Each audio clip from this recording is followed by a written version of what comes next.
Hello there, viewers here at CIO Pilot. Got a new video that's coming out. Corey and I are going to be moving a lot of our content over to a new channel, and I wanted you to understand what's going on and why we're doing it. So if you'll watch this next video, I think you'll understand. We look forward to seeing you over at our new channel at FlyCouple. Hello, I'm Spencer Hammonds. And I'm Corey Hammonds, and we are FlyCouple. So this is the launch of our new channel here on YouTube, and want to talk about a little bit about what you can expect from content with us. We're going to be talking about Airpark living and living with your airplane. I want to talk about how a non-pilot partner or wife or spouse can be a good co-pilot with you and help you with your workflows and all of the things that you do in an aircraft. We're also going to talk about some of our aviation adventures. We'll talk about some FBOs that we go to, the learning that we're going to have around some maintenance as we begin to do more maintenance on our own airplane, and always everything we do, we'll talk about safety. Absolutely about safety, not cutting corners or anything of that sort. So our old channel, those of you that are coming here from watching the old channel, which was at CIO Pilot, we want this one to really be focused on aviation. The old channel had a lot of things that we started off when we took jobs in Colorado, we took jobs in Alaska over the years, and we were far away from family. And they all wanted to see our adventures. So we had a lot of those kind of family adventure type videos on there. This channel, we really want to have it be focused on aviation.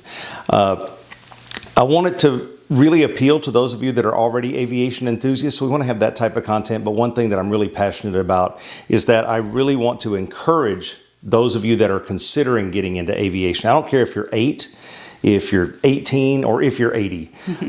Aviation is just, it's a great group of people. It's a great passion.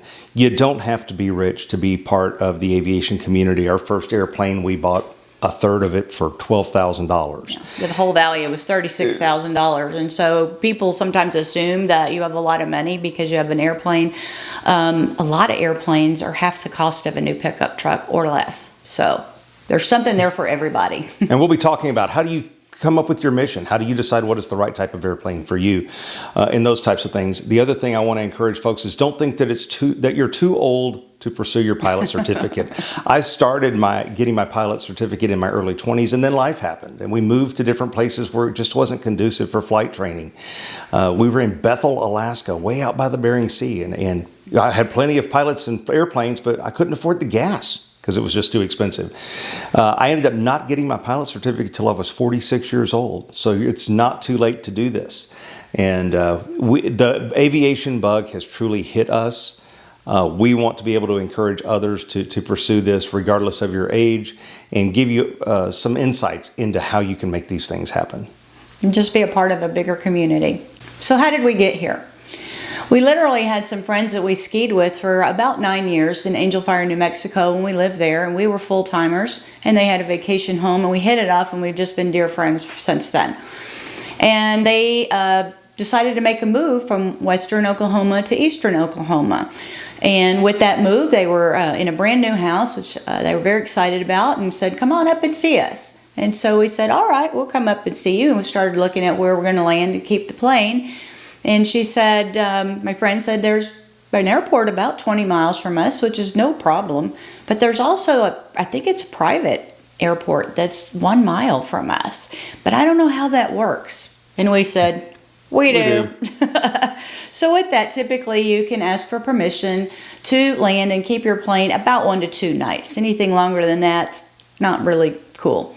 And so we made those arrangements. And with that, you typically can expect that if they have property available, that part of your fee for being able to land and keep your plane there for a couple days is to take a tour with them of any property or homes that might be for sale.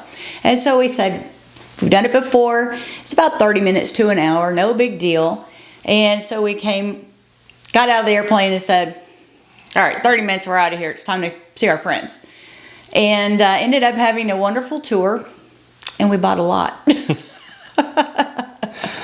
So we'll be talking about that quite a bit. And with that, our friends are also big boaters, and so are we. We've almost always had a boat since we got married.